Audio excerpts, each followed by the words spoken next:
Hey guys, it's Roast here with another Realm of the Mad God video. Today I want to cover how you go about maxing your stats. Once you hit level 20, this is the easiest way to continue your progression besides gear and pets, and I'll try to put out videos on those soon too, so keep an eye out and make sure to subscribe so you don't miss them. Anyways, when it comes to farming stat potions, there are certain dungeons and bosses who are guaranteed to drop the ones you need. So let's cover the easiest sources of all 8 stat potions you'll need to max out your character. I'm going to go in the order that I recommend you do them, but if you want info on a certain one, use the timestamps in the description to skip around. Remember to like and subscribe if you enjoy. I'm really trying to hit 1,000 subscribers, but the channel growth has been really slow lately. If you have friends struggling with Realm, consider showing them these videos to help them get started. The card in the top right, that way, yeah, is a tutorial playlist, and if you prefer live teaching, I'm live on Twitch at ttv/roastbeef, Tuesday, Thursday, and Sunday from 7 to 11 p.m. US Central Time, so come hang out. Without any further ado, let's get started with speed potions. So, when I start my stat maxing, I like to get speed first because 1, it's an easy dungeon, and 2, speed is super important for dodging attacks in harder dungeons. So, you can get a speed potion guaranteed every time you complete the Snake Pit dungeon, and those will drop from the Medusa enemy in the Godlands. So the Medusas you have to deal with aren't too bad, you just have to watch out for the little shotgun blast and the red throw attack, as that can hit pretty hard if you do get hit by it. Once in the dungeon, if you are level 20 with bad gear, you can pretty much just rush through, as the enemies between you and the boss room don't do any damage, really, and they won't chase you far at all. Once you are in the boss room, just stay inside the little ring she creates and dodge the red bombs she throws, and you'll get your potion in just a couple seconds. Enjoy that speed. Next up, let's cover dexterity. Dexterity, in my opinion, is the second easiest stat to max, and it's useful because it increases your fire rate, which helps make sure you get soulbind damage on bosses. If you don't know, soulbind damage is the threshold for loot drops, i.e. if you join a raid but you don't do enough damage to the boss, you won't get any loot drops, unless you do that much damage. By doing dexterity potions now, second in your order, it also makes your other clears much faster by increasing your DPS, and at shortening all of your later dungeon runs. Dexterity potions can be found by defeating Limone, the Sprite Goddess, in Sprite World, which is a dungeon dropped by the small white sprites that surround the purple sprite gods in the Godlands. The Sprite World dungeon is a little bit harder to rush than the Snake Pit, since the mobs hit a little bit harder and they can slow you, but the only thing you really need to watch out for is the Lesser Sprite God. It looks similar to the boss, specifically their second forms, and you'll notice it hits a lot harder than the other mobs. It has a lot more HP, and it has more complicated shot patterns than the other minions besides the boss. When it gets to half HP, it also will go briefly invulnerable and swap forms, but also, upon defeat, has a good chance of dropping potions, so feel free to take it out if you have the time and are so dedicated, because, I mean, it doesn't hurt to do it, and you can get potions. Once you do get the boss, she has 3 phases. The first phase, she'll be fire red and move around firing radial blasts and shotguns that don't hurt too bad and are fairly easy to avoid. After you deal about 25% of her HP, she'll swap to a random color, I believe blue, green, black, and maybe purple, I'm forgetting, and has a phase dependent on the color she picks to. The easiest of those to me is the blue one, where you just need to stand even with her horizontally and blast away, and the hardest one is green, as you have to dodge a ridiculous amount of shots and just she rotates around, it's a pain. At roughly 35% HP remaining, the boss changes back to red and begins the last phase. They'll move around several spots in the room, firing novas that center on themselves, along with duos of missiles that go towards you. The missiles hurt a lot if you do get hit by several of them, so just try and sidestep to avoid those, and while those are being fired, the room will fire shots from the corners towards the centers, so just don't step in front of those lines. After being defeated, there's a small chance of the Rogue Planeswalker ability dropping, or the Sprite Wand dropping, which, if nothing else, are decent feed power items. Next, let's cover Vitality Potions. Vitality Potions are useful because they lower the combat timer, which is how long before your pet begins healing at normal speed, and I believe also your regular health regen, and because it increases your health regen speed.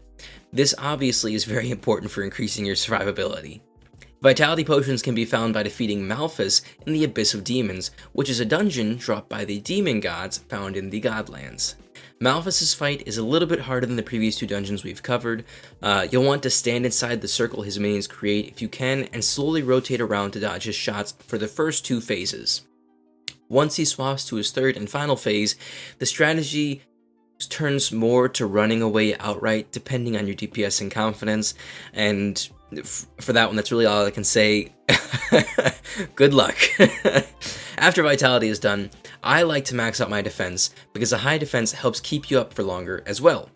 You know, survivability is key in this game.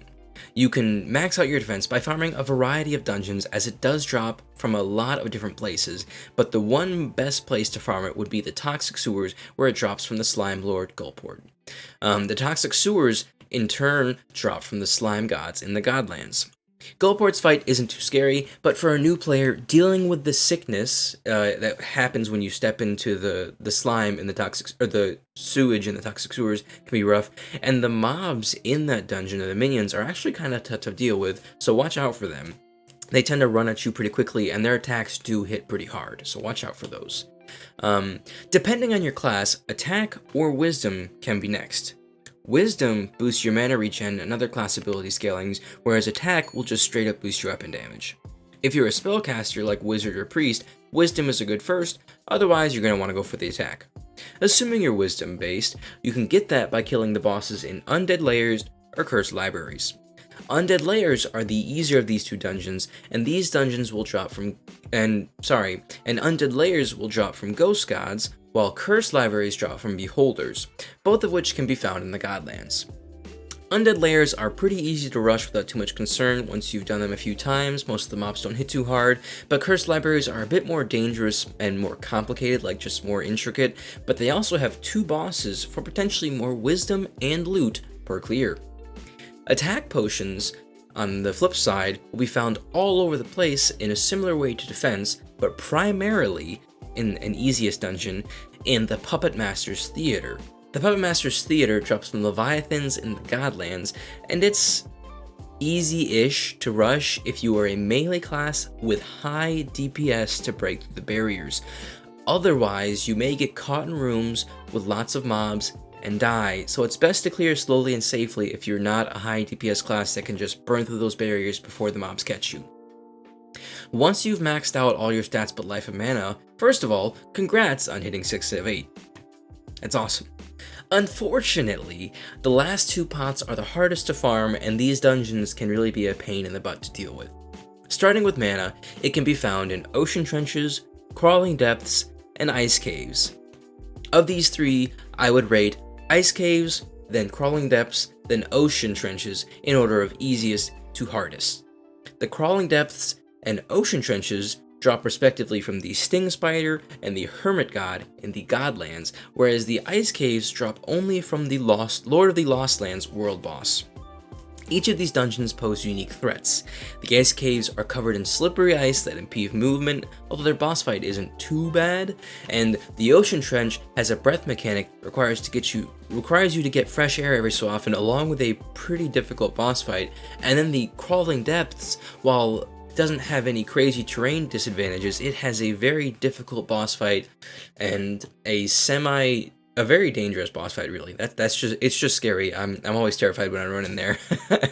But to finish your journey to 8 out of 8, you must also max out your life count. And the sad part is, honestly, this is one of the things you want to do first, but these are some of the most difficult dungeons to do.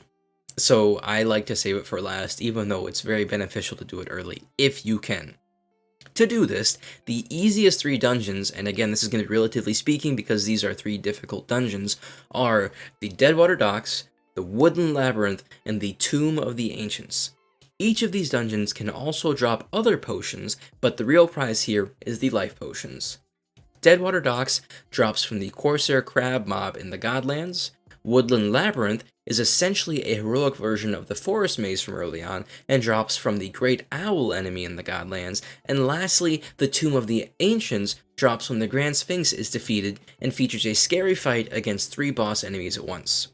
These dungeons are all very near to endgame content, so be very cautious when taking them on. With any luck, you'll come out with your first 8 of 8 character and can start taking on true endgame like Oryx 3 and other crazy dungeons, along with a crap load of loot from all of the dungeons you've done in this process. I really appreciate you guys sticking around for the whole video, and I really hope it was helpful.